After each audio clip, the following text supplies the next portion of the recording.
Hello and welcome to the Happy Hour TV, where we bring you trending and exciting news. How you doing today? I am Cece. Now here's a news update on the political scene this morning. The former governor of Zamfara State, Abdulaziz Yari, has been called out by Arise TV anchor Rufai Oseni on his ambition to become the Senate President of Nigeria when he failed to reduce 92% of poverty level in the state while he was in office.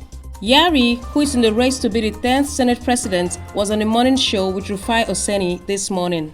When he was asked why he failed to reduce poverty in the state during his time in office while he himself lived in affluence, Yari responded that the poverty in Zamfara State itself had nothing to do with the Senate presidency. And when Yari was also asked why he didn't do much development in the state, as Zamfara State still remains one of the poorest states in Nigeria, Yari responded that he was not the first governor of Zamfara State and that it was on record that he had once been the governor of Zamfara State and he had done his best. He continued by saying that the issue of poverty was all over the northern parts of the country and he could not perform magic to change that fact. Let's just watch this clip. I get that, Senator Yari. You want to be Senate President, but you were governor of Zamfara State. Yeah. That is still part of the poorest states in this country. 92% poverty. Those are the numbers coming out of Zamfara State. One of the highest as regards people impoverished in this country. Little or no, very little minimal development. But you are a man that lives in a lot of affluence and wealth. Even recently at a book launch, you gave 250 or close to 300 million naira to somebody at a book launch. A lot of people are saying, why didn't you spend a lot of effort in fixing your state and at least improving the poverty prospect when you were there? And what qualifies you now to want to be the Senate President? What does Zamfara State have to do with the Senate President? Your hitherto record. And this one you are talking about. That's what it is. Your record. What does that, your record. Excuse me. What does that? Excuse me. Mr. Yari, that's the record you'll be judged by. That's the record you'll be judged by. That's your record. Excuse me.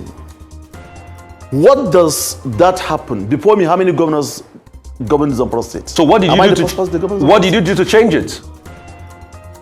Am I the first governor in Zamfara State? So what did you do to change it in your time? Because that's your record. I'm not. I'm not. It's a record that I'm a governor, yes? And I have done my best when I'm there. And the issue of poverty is all over the northern part of the country. You know it. So it's not the one that can make a magic. And by the way, in total Nigeria, how many percentage in object poverty? How many in total? And if you can't issue unemployment, how many youth are unemployed?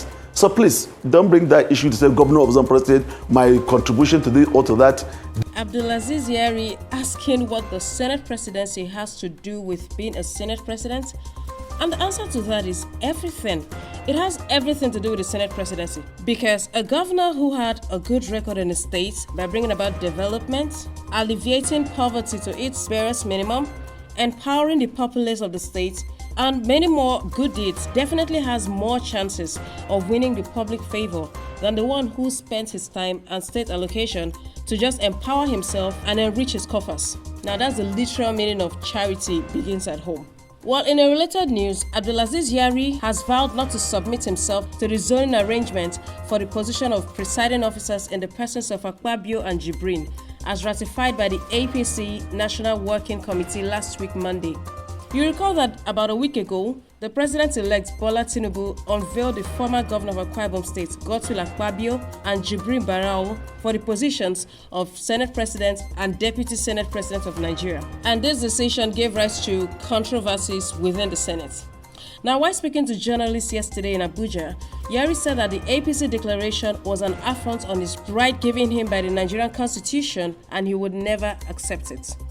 The South-South Youth Assembly has also called on the senators to settle for Yari for the position of Senate President.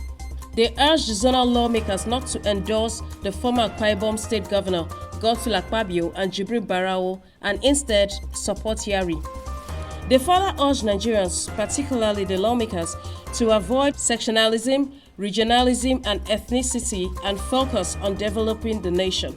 The group also said that Yari was capable and would partner with the president-elect Bola Tinubu to help the region fight for resource control. This statement was signed by its president, Emmanuel Nkubiri. Personally, I think that the last statement contains elements of the same ethnicity, regionalism, and sectionalism that is asking Nigerians to shun. Well, the question now is, how does Yari qualify to be Senate President of Nigeria instead of Godswill Akpabio?